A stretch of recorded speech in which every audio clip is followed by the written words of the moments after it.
حي على الفلاح. An academic, a professional, say there's no evidence for intelligent design, it's all a silly little parlor game, and there's all this evidence for evolutionary science and the academic theories for the origins of the universe, you can know two things. One, we have to be compassionate because they simply don't know the empirical data.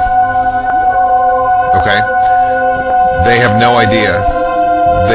Academics typically only talk on their closed little worlds and only accept information from their closed little worlds. And the second thing we can know, and make no mistake about it, is they are absolutely propagandizing the world with all of their theses about the nature of the universe that we live in, where we come from, our origins, the origin of the universe, and so forth. And we realize that everything we've been taught before this point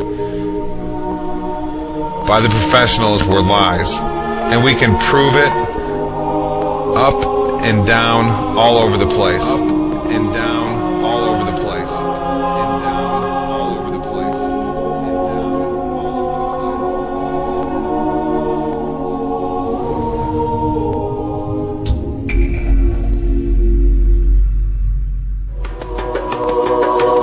The theory of evolution that was advanced in the 19th century denies this evident fact of creation. This theory holds that the species on Earth were not created by God, but came into being as a result of processes governed entirely by chance. The founder of this theory was an amateur naturalist named Charles Darwin. Darwin expounded this theory in his book, The Origin of Species, which was published in 1859. Darwin's book was an instant success, but its popularity was due more to the ideological implications of the book rather than its scientific worth. Darwin's ideas provided considerable support for the materialistic philosophy, which denied the existence of God.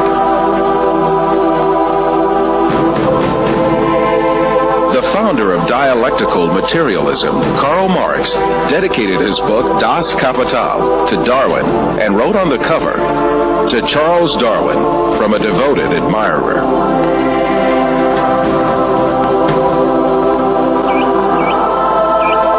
Darwin's theory argued that all species descended from a common ancestor by means of little cumulative changes in long periods of time. Darwin could advance no sound evidence to prove this claim. Indeed, he was himself aware of the great many facts that invalidated his theory. He admitted these in his book in a chapter entitled Difficulties on Theory. Darwin's hope was that these difficulties would be overcome by new scientific discoveries. But in fact, advances in science would refute Darwin's claims one by one.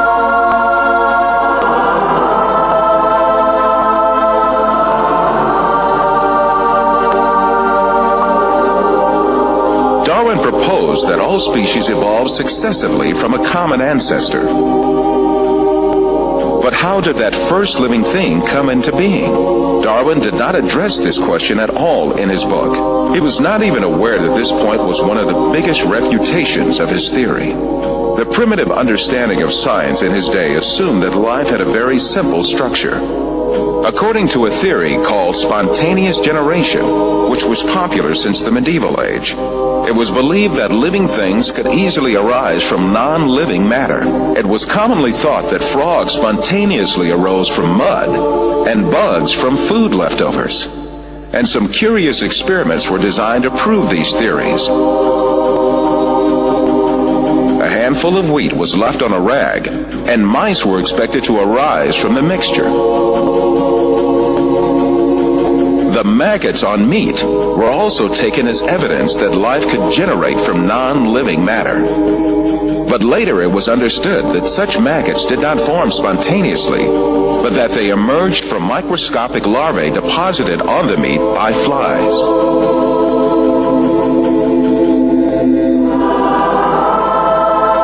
Darwin's time, the belief that microbes could emanate easily from non-living materials was very common.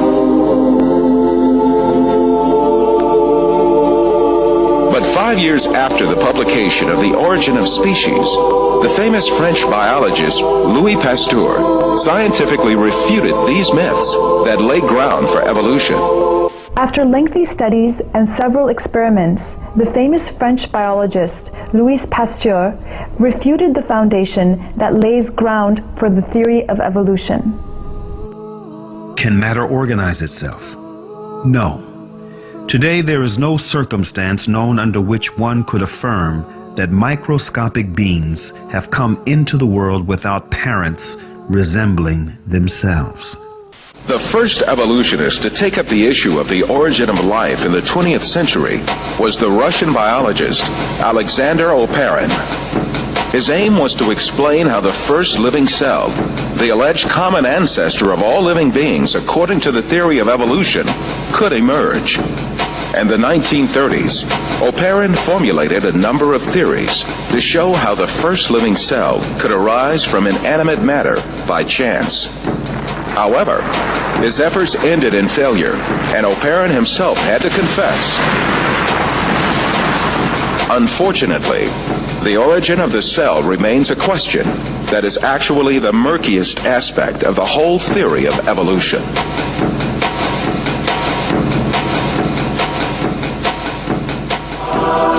Evolutionists that followed Oparin conducted experiments to find an evolutionist explanation to the origin of life. The most famous of these experiments was conducted by the American chemist Stanley Miller in 1953.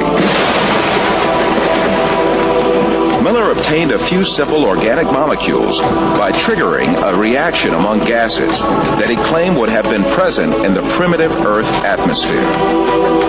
At the time, this experiment was regarded as a scientific proof for evolution. It turned out to be no such thing at all. Later discoveries showed that the gases used in the experiment were very different from the gases that had been present in the early atmosphere of the world.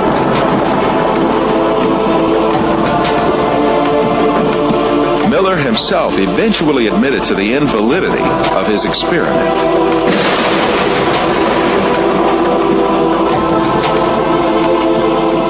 Every evolutionist attempt in the 20th century to account for the origin of life has ended in failure.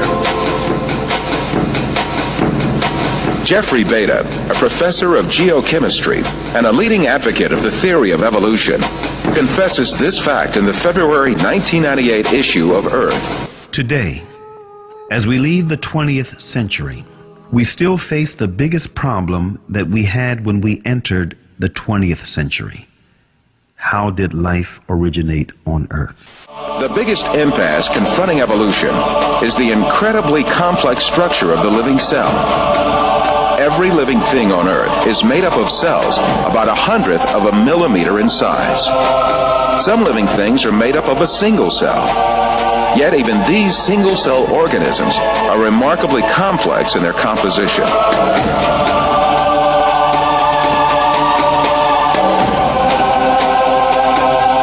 They have complicated functions to survive, and even little motors to move. In Darwin's time, this complex structure of the cell was unknown. With the primitive microscopes of those days, cells appeared to be little more than featureless stains.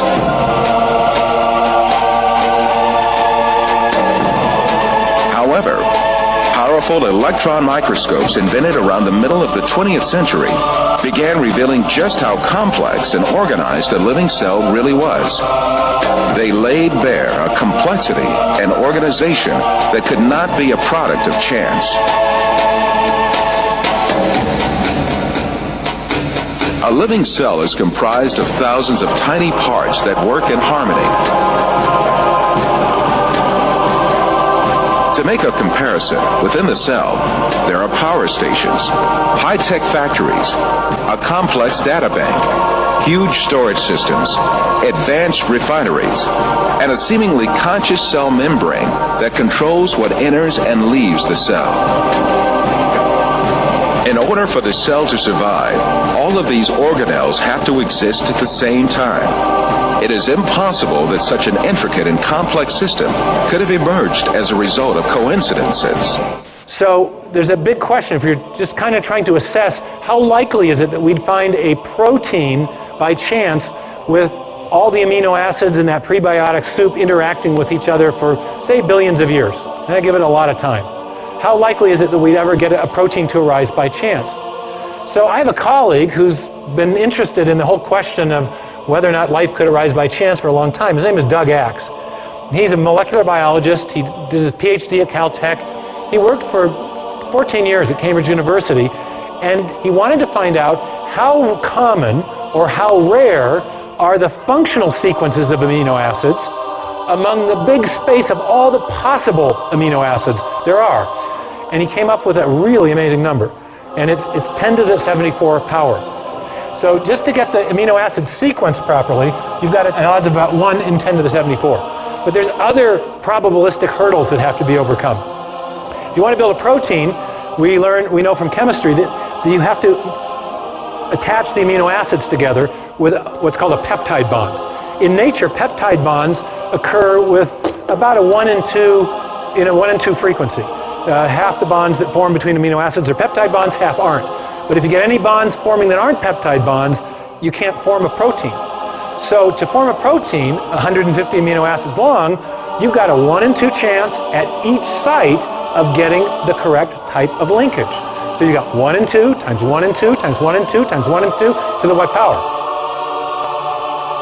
Close to 150. Since we got linkages, we have 149, but call it 150, okay? So in other words, we got another huge exponential problem to overcome. So, and it turns out that 1 in 2 to the 150 is the same number as 10 to the 45th, 1 in 10 to the 45. So now we got 2 incredibly improbable things that we've got to overcome to build a functional protein by chance alone. One more problem. When you're building proteins, amino acids come in 2 flavors. There's a left-handed flavor and a right-handed flavor. They're called optical isomers, not flavors, okay? And the left-handed version is the only kind that can be used in building proteins. You get even one right-handed amino acid in there and your protein won't fold properly. So you got another probabilistic hurdle to overcome. So you've got a 1 in 2 chance at each site again, out to the 150th power. 2 to the 150th power, again, is 10 to the 45. Oh my goodness. So the odds of building even a short functional protein by chance alone is 74 plus 40. You can remember how you do this in math? You can add the exponents if you're multiplying exponential numbers. 164. Thank you very much. Okay? Wow. Now, can anyone get their mind around a number that big? There's only 10 to the 80th elementary particles in the entire universe. There's only 10 to the 16th seconds since the Big Bang. There's only 10 to the 139th total events since the beginning of the universe. Now you're starting to get the understanding of why people are very skeptical that the chance hypothesis is going to do the job. Now, you may have heard just the opposite. Has anyone ever gotten in a discussion with you about the origin of life and said, hey, it happened by chance? Do you hear that? I mean, this happens to me. I'll be lecturing in hostile university environments, and I'll get done and somebody say, well, but, and they want to argue with me about the probabilities. And I just shut the discussion down because I say, no serious scientist thinks this is the way it happened. No serious scientist thinks this is the way it happened. No serious scientist thinks this is the way it happened.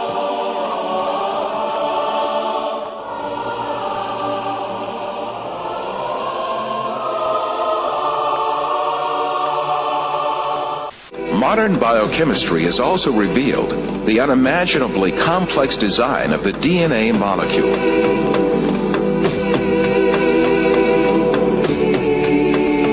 The structure of the DNA molecule was discovered by 2 scientists, James Watson and Francis Crick, in 1955. Their discovery demonstrated that life was much more complex than anyone had previously envisioned. Himself a confirmed evolutionist, Francis Crick, who received a Nobel Prize for this discovery, came to confess that a structure like DNA... Muhammad is a messenger sent by God to give the Quran to mankind.